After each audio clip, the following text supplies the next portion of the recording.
So many moms feel stuck and isolated, like they've got to keep it all together and can't say how hard it really is. On Let's Get Real, we talk about the real stuff, motherhood, mental health, and everything in between, so you don't feel like you have to carry it alone anymore. Because in order to heal, we have to get real. If you're feeling overwhelmed, grab the Overwhelmed Moms Guide. It's totally free and made to help you feel like yourself again. The link is in the show notes. Let's jump in. What if the very ways that you've learned to protect yourself in relationships are the same patterns keeping you from true connection? Avoidant and fearful avoidant attachment styles often disguise themselves as independence or strength, but underneath, they're usually driven by fear and unmet needs. Today, we're diving into how these attachment styles show up in parenting and relationships, and why understanding them is the key to healing generational cycles. Bev Mitelman is the founder of Securely Loved and a certified attachment practitioner.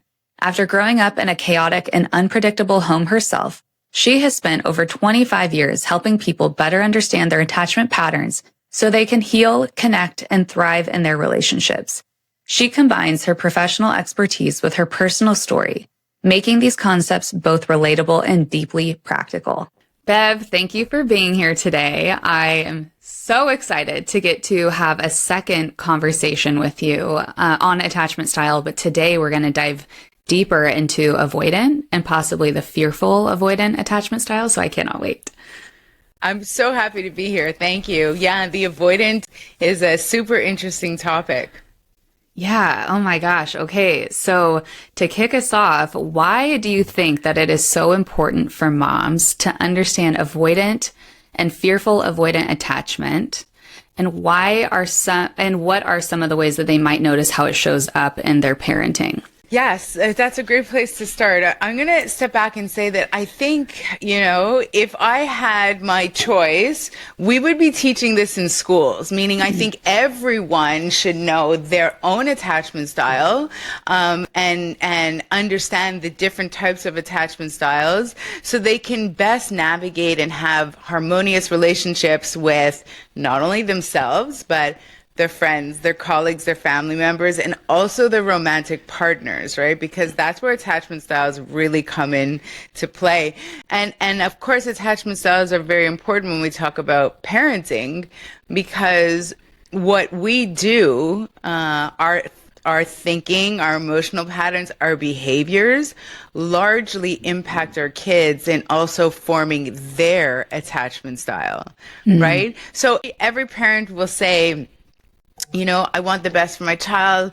I would give anything to my child, but maybe not always realizing that the one thing that the child really, really needs beyond anything else is an emotionally regulated parent, right?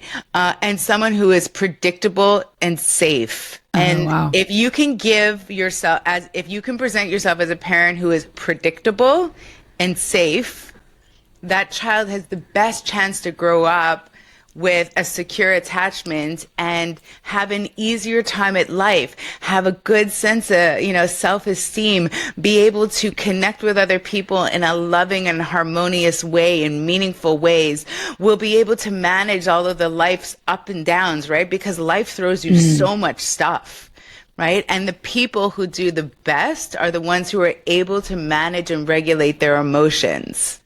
Right. So wow. It's about, understanding that most of us run on this sort of autopilot system. We think that we have all this free agency of our minds, which is true of our conscious mind. But our conscious mind, it's responsible for about 3 or 4%, really small, 3 or 4% of our emotions, thought patterns, and behavior.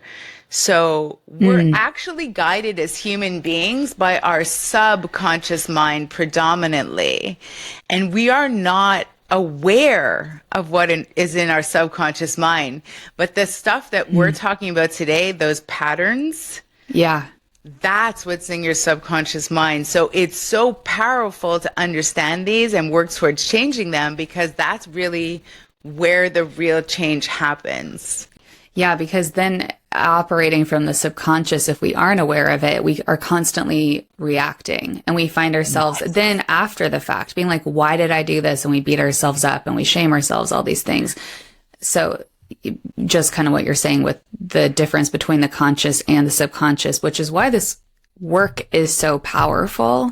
Yes. The subconscious mind, by the way, cannot outwill the conscious mind. It cannot, which means that even if you have the best of intentions, you will always, always, always fall back into your familiar patterns because your subconscious mind is just trying to keep you safe.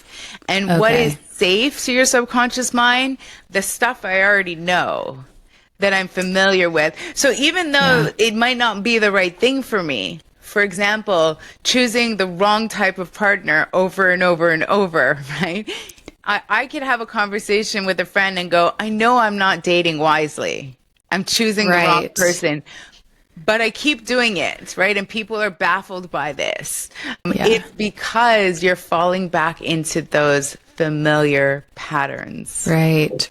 And that feels safe, even though it can continue to inflict harm and hurt us. But our brain loves predictability and some sense of knowing. It keeps going. The thing that I remember having a therapist tell me, which it blew my mind because I'd never considered this, that there's no real fear of the unknown because our brain actually keeps going back to the past and what it knows. So it will repeat that, which makes sense of what you're saying, where we continue with the same types of partners and we're dating because our brain's going back to what it knows and what's familiar. And it's, so creating the change is like, oh, wow, it's not used to this. It can be difficult to override. And like you said, it doesn't mean that we can't override. You said like something with will or willpower, free will. Can't, your conscious mind cannot outwill your mind, which means like even if you have the best of intentions, right?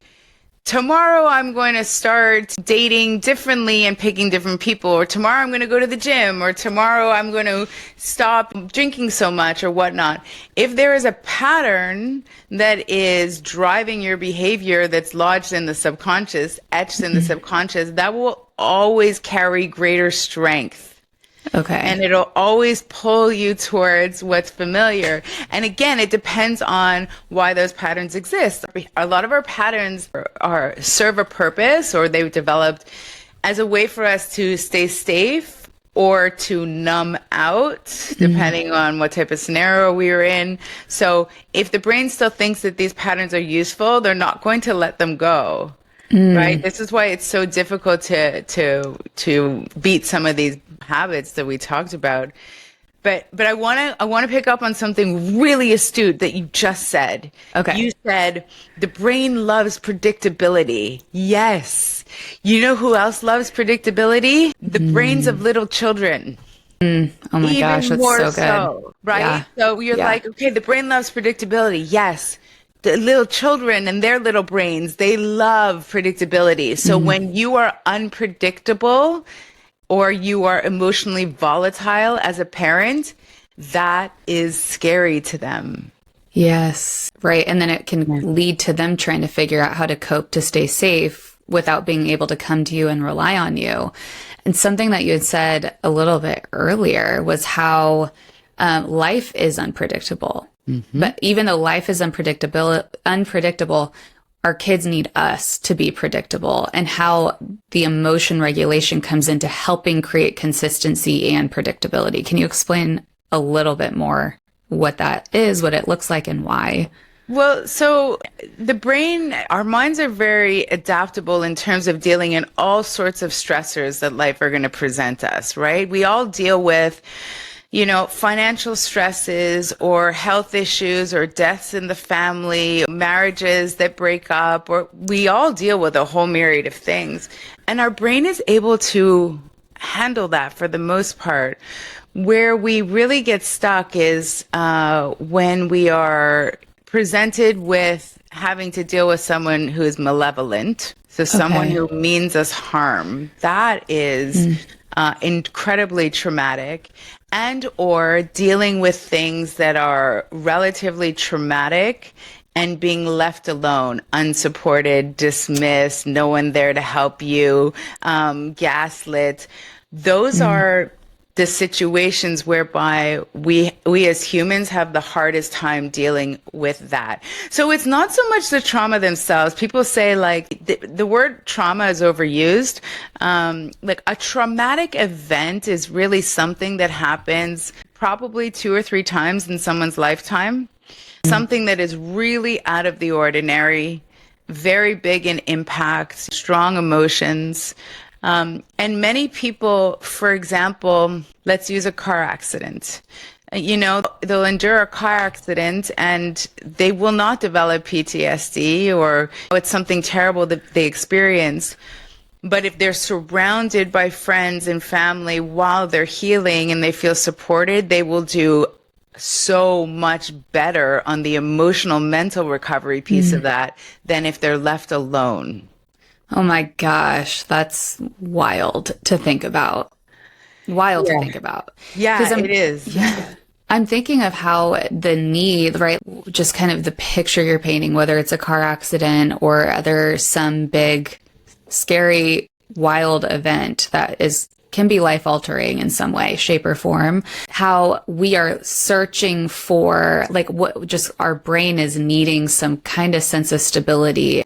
And the way that we are wired and operated, it sounds like the way that will help us cope and what we need as we are wired as humans is connection with safe people who can help create that sense of security we need while we are navigating maybe a new normal, or, you know, some sense of trying to, now there is a lot of unknown, but if we can keep from isolating, but find people who are there to support us, to hear us, to validate, just where we can process these things, that is what our brains are wired to need to help us continue to thrive even after something so traumatic.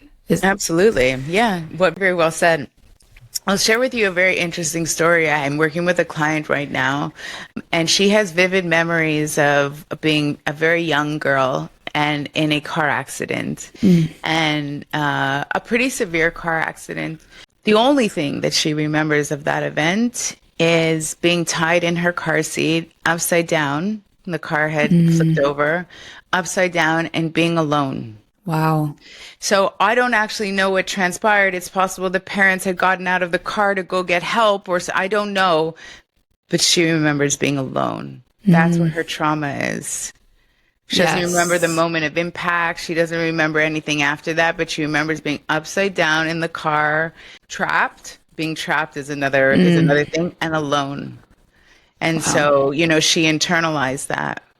Yes, gosh. I mean, yeah, that I think is just, it's interesting to hear a story like that and to think of how much this feeling of aloneness and isolation, it causes it wreaks more havoc than what we realize. And then we're living in a time where we tend to be like, it is very easy to isolate ourselves. It takes a lot of courage oftentimes to reach out, and it can be from different experiences, right? Or from our upbringing, or just the way that our culture is wired and society set up. And if we're not used to doing that, you know? Yeah. Yeah, all of that. And this, you know, being alone is such a great segue into talking about the dismissive avoidance. Yes. Because this is a, you know, big trait of theirs. So if I know in the first part, we spoke about the anxious attacher and how they sort of came to be, what their childhood looked like. When we're talking about someone who, as an adult, has a dismissive avoidant attachment style, we're also talking about someone who did not receive the right level of emotional attunement from their parents. So they too didn't feel safe, but it was a bit of a different experience. So they were generally left alone a lot. Okay. And so wow. Often what we see is child neglect, right? So something happens to the child and the child learns very quickly that there's no point in asking for support or crying or trying to express what they're feeling, because they're going to be dismissed, invalidated, pushed away, told to stop crying, punished, criticized, you name it. They're not going to get that safe place to land. And so as a strategy, they become hyper independent, which means something happens I'll deal with it myself because ain't no one coming to help me. Yes. Right. Wow. And so they really do become hyper independent. They start to really value their freedom. And oftentimes they find multiple ways to numb their emotions. It's not that they don't feel, it's that they're disconnected and that they're really ripe for numbing. And so we see a large cohort of alcoholics, gamblers, porn addicts, like people who are using all sorts of different substances or activities to just further dampen any emotions that they do have because they never learned how to deal with these. Right. So even when the emotions come up, they don't have the confidence in themselves that they'll be able to handle those emotions. So they run from themselves. And so I always tell people, if you're dating or you're trying to form an emotional connection with someone who's truly avoidant, the level at which they run from their own emotions will tell you exactly the level by which they'll run from yours. The correlation between the two. So if they're doing it with themselves, they are going to be terrified of your feelings as well. Absolutely. They run from their emotions and they will run from yours. Wow. Oh my gosh.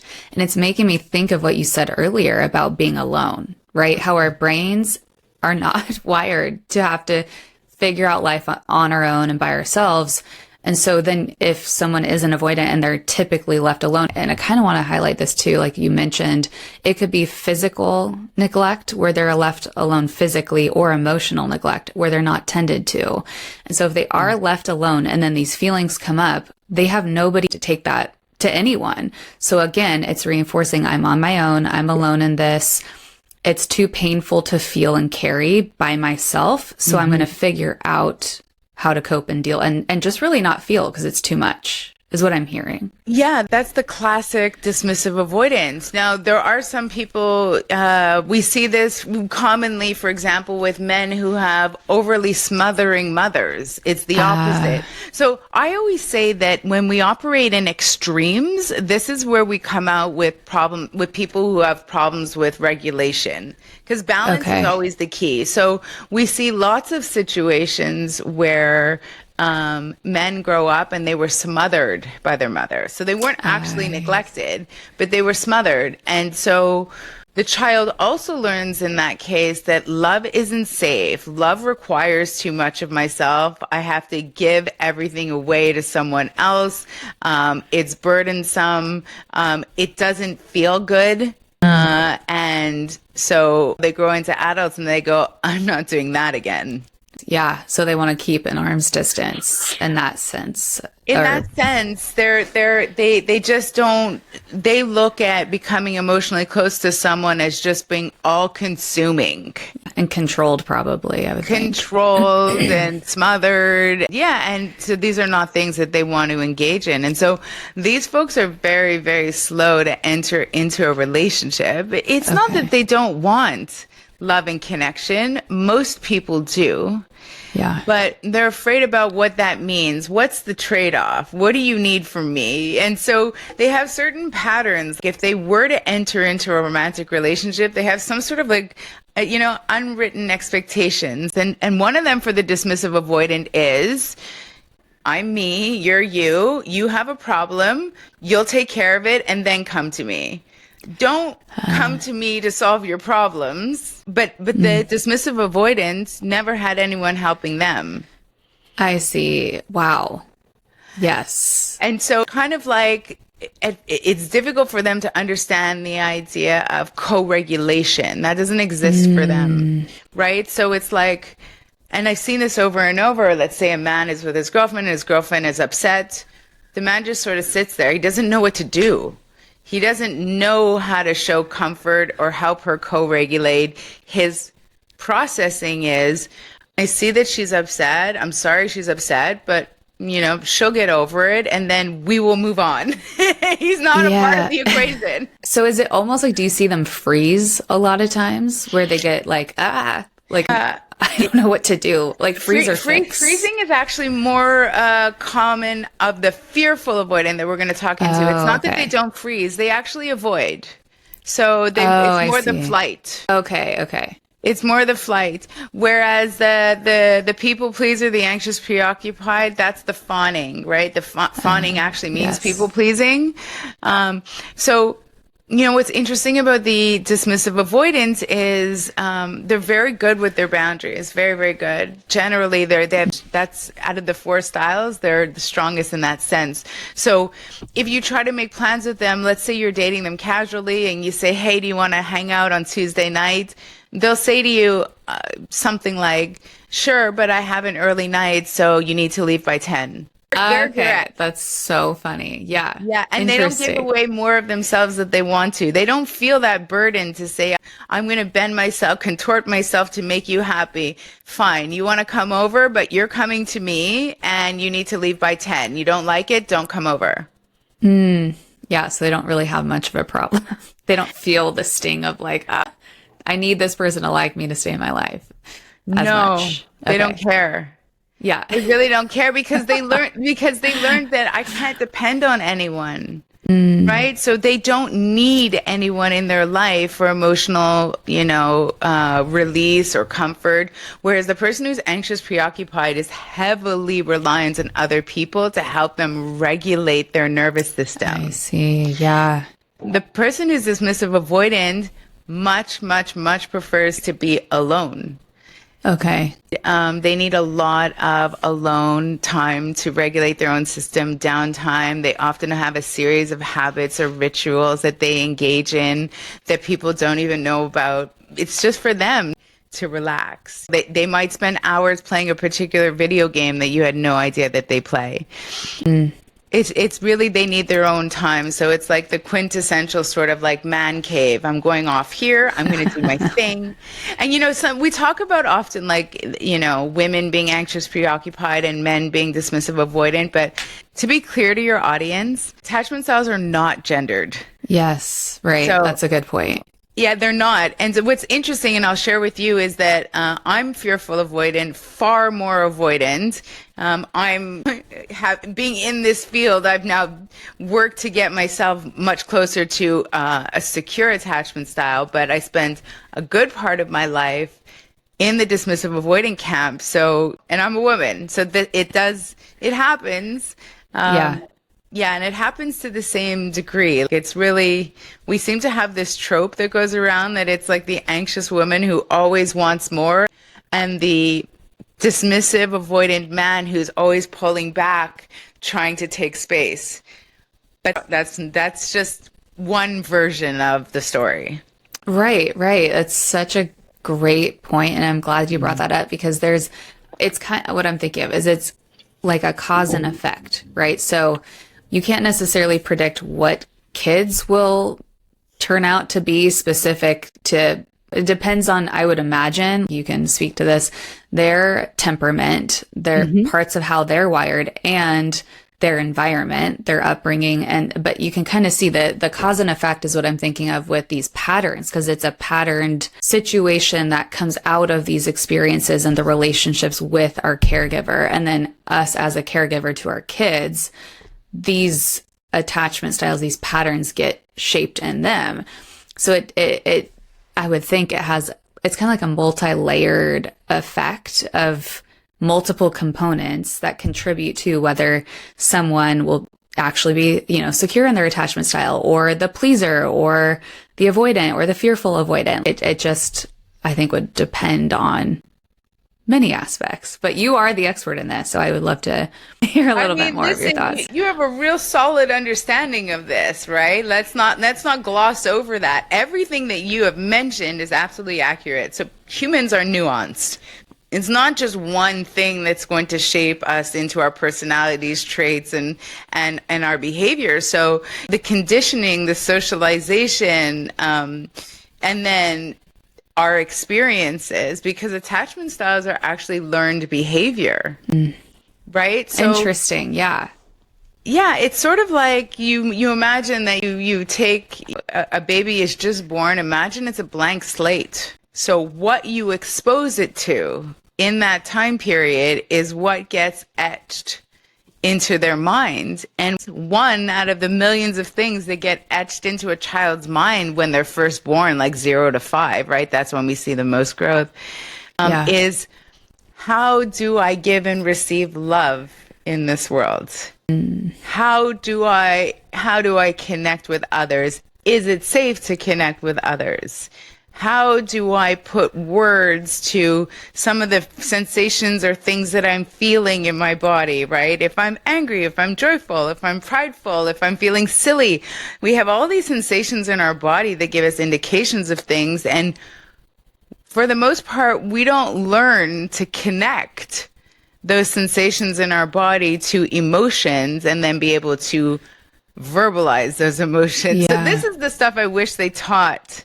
Yes. In school. Oh my gosh. Right? And at any parenting classes in school to catch it early and be able to like create change early on. And as parents, right? Yeah. How do we just learning that stuff? It's hard enough to even as an adult name what you're feeling, let alone notice what's going on, the sensations in your body building up prior to reacting and whatever that is. So I always tell people that the one sensation they should pay attention to, which is always the sort of linchpin, the big flag that's telling you that you're moving from one nervous system mode to the next, right? So you have rest and digest and you have fight and flight, right? Yeah. That on edge.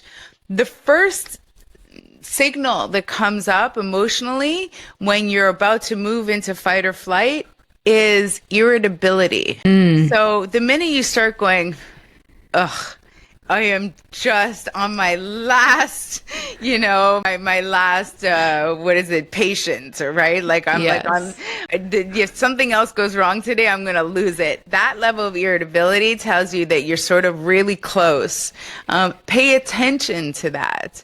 Because what's going to happen next is if someone says something to you like a child and they cry because they want a cookie, if you're already sort of on your last throng before you have a meltdown yourself, you're likely going to respond in a way that's scary to the child. Yeah, and this would be where the emotional regulation piece comes in to help create the predictability for our kids.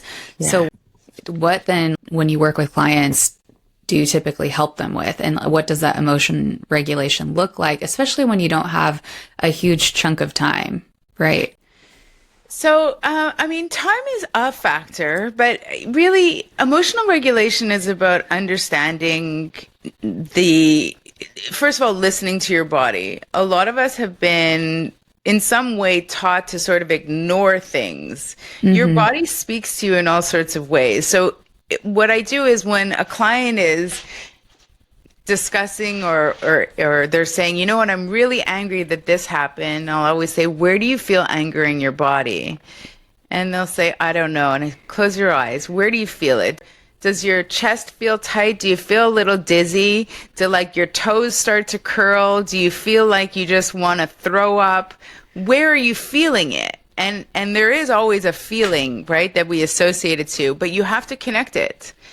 Yes. Oh, that's my feeling of anger. Okay, great. So then the next time that you feel that feeling again, you go, oh, I know what you're telling me. Welcome, friend. I got the message. I'm angry. Okay, thank you. And now I'm going to deal with it. So first is recognizing the signals in your body, which many of us didn't learn in childhood. Yes. Right?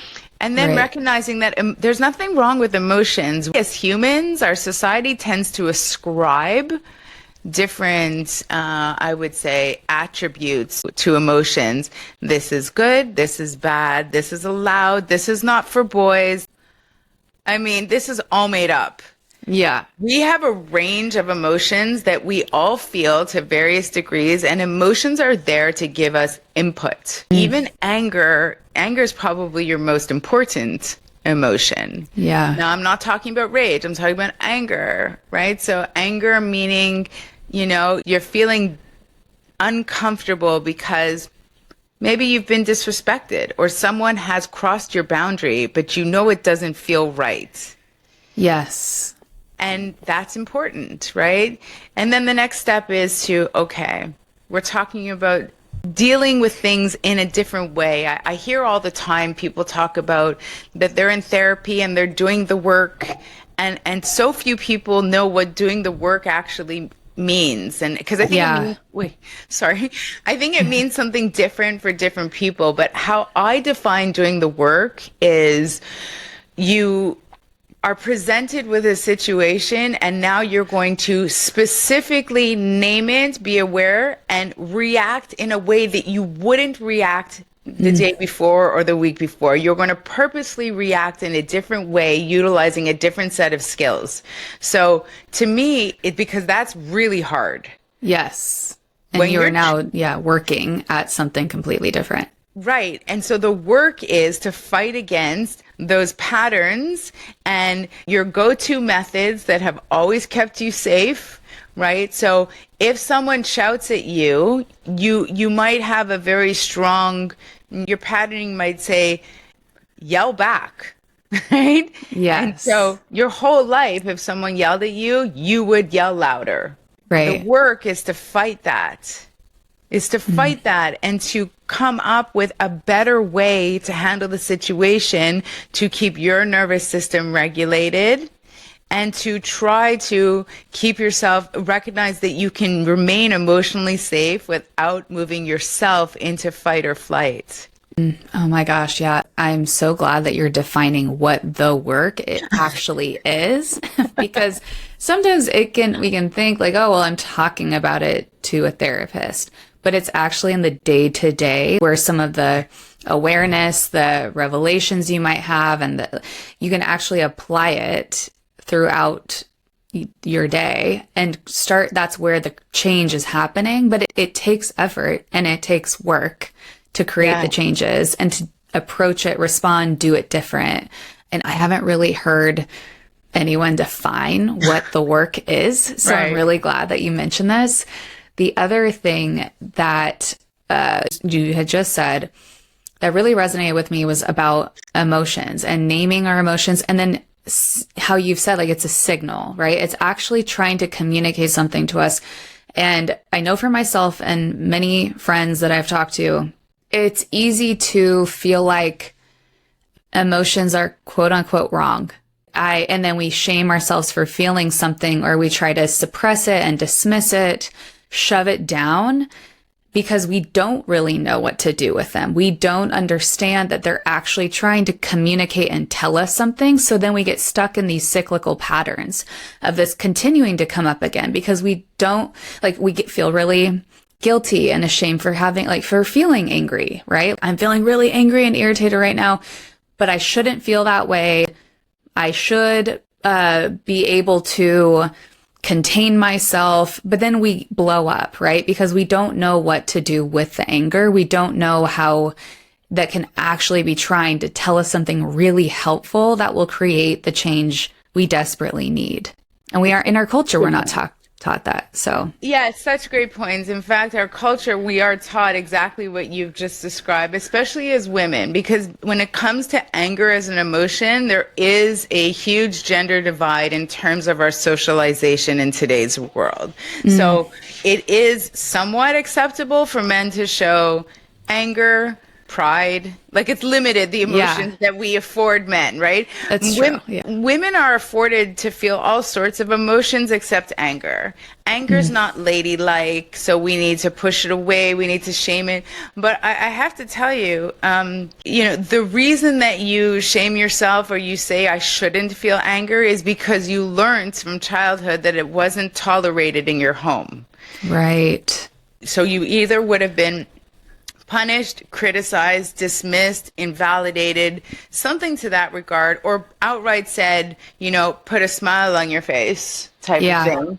And so you learned the messaging that anger was bad. You weren't allowed to display it. And so when you feel angry and you're confronted with, I'm angry, but I'm not allowed to show that part, is very disorienting, because now you have to play some sort of, you have to put a veil over your true authenticity in the moment, right? And so what I teach my clients is authenticity really is the freedom here.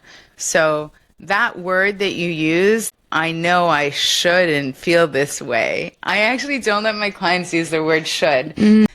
It's the worst word in the English language. It is dripping in guilt and shame. Yes. I so should true. go to the gym. I should do my taxes on time. I should drive over to say hi to my grandmother. I should, like, it's just all these things that you really are burdensome, but you feel in some way obliged to do.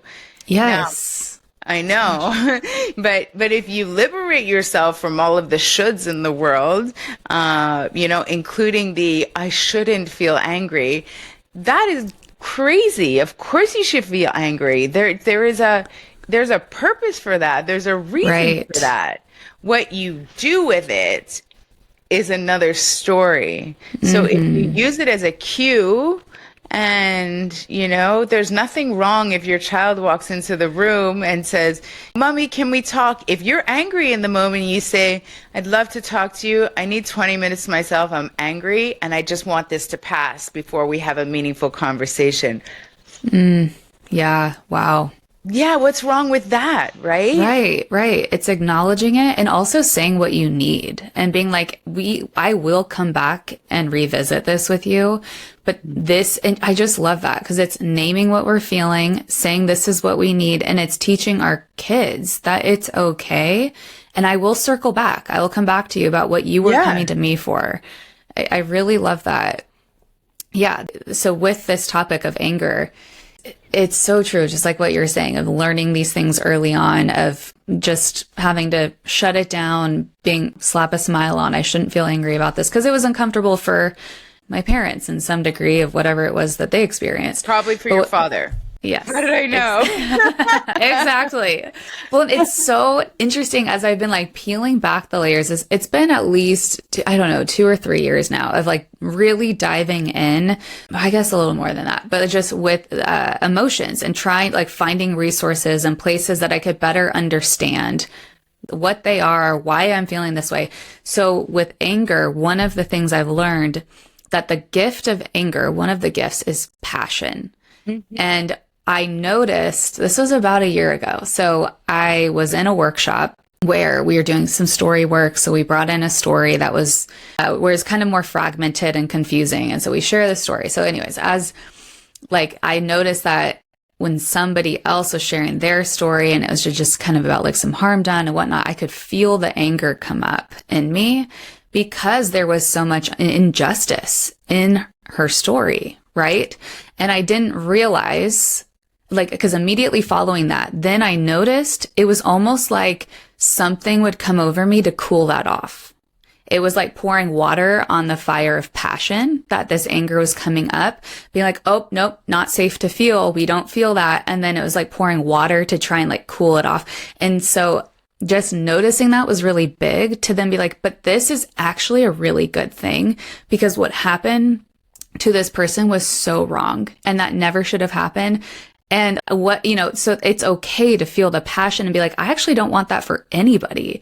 And what could that lead to? Some other really positive or good things to be able to speak up or advocate for other people who've gone through some similar struggles. There's just so many gifts that can come out of it, but it's just so interesting to notice that happening in me and how can I lean in and embrace the gift of passion of how that's actually a really good thing. I'm glad you noticed that. I'm glad that you noticed that sense of dampening that you talked about too, because it's no longer your parent who's saying anger is not tolerated, or you're doing it to yourself. Now you're controlling your own self, right? Because you've learned that you can't show that side. So if you feel unsafe in the moment, feeling anger, revisit it later at night. Allow it to come out so it doesn't get trapped. So once you're alone at night and you need to revisit that and to think about it, go ahead and do that. Like it's because it's touching on something inside of you that you still have to heal. Yes. So her story in that particular workshop that you were talking about, the level of injustice, disrespect, harm that was done to her, was touching on or or really closely related to an experience that you had that is also unhealed. Yes. And that's why it would come up so strong for you. But, you know, the second part of anger, I love that you said passion is one. Yes, clarity is the other. So when you allow yourself to be angry, it brings about truly a level of clarity that is a gift. And sometimes it doesn't happen in the moment. Sometimes it's 2 weeks later where you're like, now I understand why I felt that way. I'm clear. Yes. I can no longer accept this in my life. I'm on the wrong path. I was absorbing someone else's negative energy. There's clarity that comes with that. Right. Oh my gosh, that's a really great point of how it, and I like what you said, giving yourself time and how it can come up and then you can get like, let it pass through and then revisit it. There's a process. It's kind of like an ebb and flow to how we can work through and, just let these emotions work for us. And I know we have a few more minutes here. There's one last question and thought that I have coming up for you that I'd like to ask. Okay, so school, I pick my kids up from school, and what I have noticed is I tend to feel, that's when I start to feel very irritable. So I go through the car line, I go to pick both my kids up, and then it's like, it's just chaos. I'm being bombarded with a million things and they're hungry and they want snacks. And then we get home and I'm just like, whoa, okay. Like and I'm like, I haven't seen them for how many hours this day? I actually start to feel really bad where I'm like, the narrative typically is like, what is wrong with me? Why can't I keep it together? And why is it that I already need a break after I haven't seen them all day and I'm coming home, but it's just so chaotic. And so I feel, I guess part of my question is we're talking about the avoidant attachment and how so much of that comes from being alone. A lot of times it's like what I need is I do need some time once we get home after snack time is over to have some space and alone time. But I do get concerned where I'm like, I don't want them to have that excess amount of time in their room alone. And so I honestly, it's something that I'm in the middle of working through. Like I don't have the answers. And it's even something my therapist is like, my nervous system has been so out of whack in fight or flight. So she's like, you need to find calming activities that you can do with your kids to help yourself and them. But anyway, so I'm just curious if you have any thoughts on that and the scenario that I'm painting. I have lots of thoughts on it. And thank you for your candor and talking openly about this, because I think a lot of mothers, myself included, when I was in that period of my life, both my sons are now away at university. So I think I'm a little ahead of you in that regard with what's, coming down the pipeline in life. But the 4 to 6 time period, or 3 to 6, whenever you pick up, I dreaded it. Every day was the worst. I used to call it the witching hour. Yes. So it's a combination of things that are happening. Usually around that time, women and they tend to have a dip in their energy in middle of afternoon. And the kids, usually having had to sit all day long at school, they come home and they're rambunctious to the limits. And there's a lot to do in a very small amount of time. So it's a pressure cooker every single day. Gosh. There's homework. There's the, bath time. There's family stuff. There's dinner time. And there's so many shoulds in that equation. I should cook with more vegetables. I should, sit down and do my homework with my kids. So you get pulled in way too many directions. It's not easy for anyone. So I want you to know you're not alone. Thank you for that, actually. Yeah, this was the hardest time in my day every day. And it didn't matter how well I prepared. If I chopped up all the vegetables before, thinking that I'm going to make the 4 to 6 time frame easier, it's difficult. It really is. And then half the time you have to do this in a reduced amount of time because you have to run out to some sort of sports activity. Exactly. So I get it. I've lived it, really. Let me ask you, though, how old are your kids? So they're 3 and 5. They're young. Okay. Do you mind if I ask how old you are? I'm 36. Okay. And what you're describing with that's what I noticed. My energy dips drastically when it comes time to picking them up. I am so tired. And then they're like crazy going off the walls. Yeah. So a couple of things I think are going on here. You clearly have a level of anticipatory anxiety because you know that this is difficult, right? So you're almost anticipating it's going to be difficult before it even transpires. That anticipatory anxiety is going to impact your energy and how you show up in that regard, right? Then you have this other concerns about if I, correct me if I'm wrong, but most women have this sense that if I take some alone time to myself to sit down and have a quiet cup of coffee and recharge, that I'm lazy, I'm selfish, I'm not putting my kids first, I'm doing the wrong thing. We get all these messages of guilt, which is bananas. Yes, yeah. And that's very much how I feel. I know I need time to myself, but I feel so guilty because I haven't seen them all day. And so then I'll force and plow my way through, and then it's a disaster. And it's a disaster for you and it's a disaster for them. So the fact that you haven't seen them all day and you should feel guilty because you should want to be in their presence. What are we talking about here? It's exhausting. The fact that you haven't seen them all day, I'm sure when you see them at school, you give them a big hug and you have a sigh of relief that they're doing well and whatnot. Okay. Yeah. Go home, have your snack, and then maybe you implement some sort of a schedule where it's like we spend 20 minutes in the car together. We spend 10, 20 minutes with our snack. You've seen them for 40, 45 minutes where they've had your true presence because they're looking for safety and predictability. And then they go to their rooms, right? Maybe they get a little bit of time to relax and you sit down and you have a cup of coffee. And maybe it's simply mommy needs some 10 minutes to herself before she starts cooking dinner. Yes, right. There's nothing wrong with that. So the fact that you think that there's something wrong with that is that you grew up in a home where you likely were heavily criticized. You're afraid of being judged for not being a good enough mother. That's exactly, yes. And that is very much it. Because I know we talked the last episode, and I think I mentioned it here, but the pleaser is the anxious attachment. So it's constantly feeling or fearing criticism, fearing people judging me, and then it's trying to force myself into the shoulds of this rigid box that I'm trying to force myself in to protect. It's a false sense of protection instead of tending to what I know I need, which is just I do need a chunk of time to myself once we get home. You really need to honor that because what happens is that the alternate scenario isn't good. If you pretend that isn't there and you don't honor your needs, you will move towards burnout. People who are people pleasers and anxious, preoccupied, and just give, they almost always move into a state of illness or burnout. Oh my gosh. Burnout is a form of illness. So you're not doing yourself any favor by ultimately, if you could take 10 to 15 minutes to yourself and then not have to burn out, because if you burn out, what use are you to your kids? Right.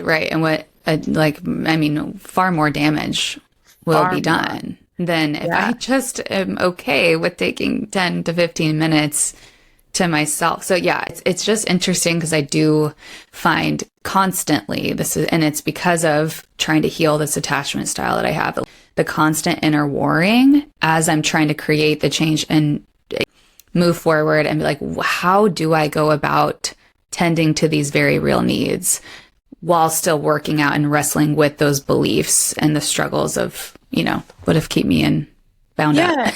So the question is, what meaning are you ascribing to this, right? So if you were today, it's a perfect day to start. If you were to pick up your beautiful kids at 3, 4 o'clock and you came home and you gave them a snack and then you said, go in your room for a little bit of downtime. Mommy's going to sit here quietly for a little bit and then I'll cook dinner. Like, what meaning are you giving to that in terms of who you think is going to pass judgment on you?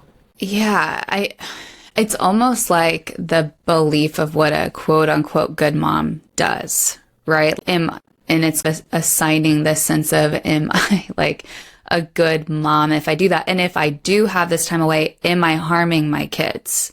If I do have them take some time in their room, am I going to create an avoidant attached kid? Okay, so that I can answer. Your question around what a good mom is, That's nuanced, right? Yeah. Yeah. I'm going to put that one to the side. Okay. But the question is, am I going to cause my children harm by giving them 15 or 20 minutes alone when they come home after school and they're all ramped up? Yeah. Absolutely not. Especially if it's part of a routine where it's like we have togetherness. We're together, then we have a snack together. Now you're going to spend a little bit of time alone. You're going to decompress, and so am I.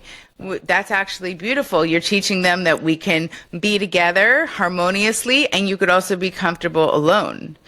Where you cause problems, harm to your child, is if, for example, your child is learning to ride a bike and falls off the bike and skins his knee and comes in and goes, "Mommy, I hurt my knee. My knee's really hurting." And you go, "I'm on the phone." That's damaging. The child is reaching out for your comfort, for your love, for your safety, because they just hurt themselves out in the big bad world and you dismissed them. You said something else was more important. That's damaging. Yeah. Oh my gosh. It's really helpful to understand the difference. And even you said that because I am actually going to apply this today I am, but seeing how like that can become created as a routine, which creates the predictability that our brains and their brains need, which helps create the security. And I do know, because I have tried this, it's not been consistent because of struggling with the guilt and shame.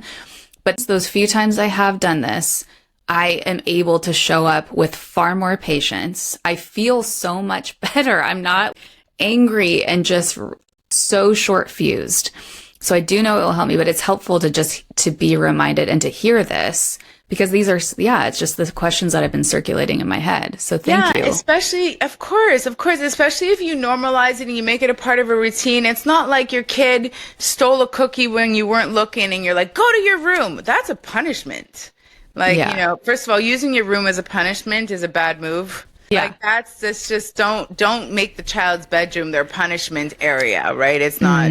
But under sort of illustrating for them that let's have some time together, let's have some time apart. Both are normal, both are healthy. Yeah. That is actually a really balanced approach. And I'm not asking you to go to your room because I'm angry or I don't love you. It's because I need a little bit of time. And I think a little bit of time is good for you too. You've also been around other kids all day long. It's good for you to have just a little bit of time, but you know what? I'll see you in half an hour because we're going to meet back and have dinner together.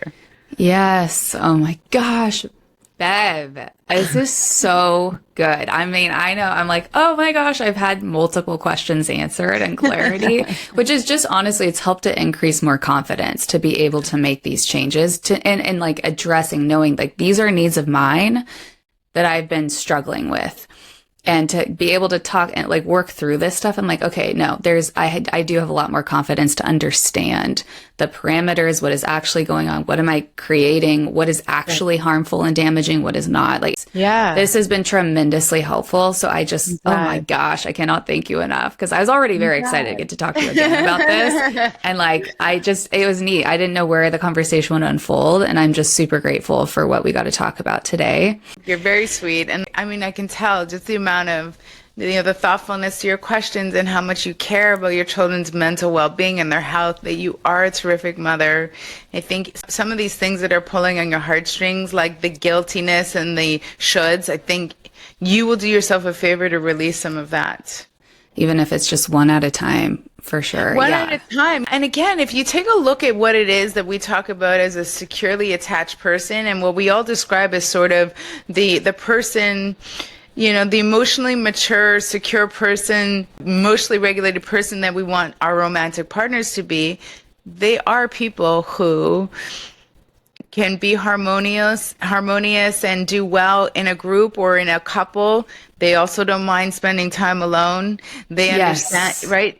They can work in both spheres comfortably and be emotionally present and be emotionally regulated with people and without people. And you need that skill.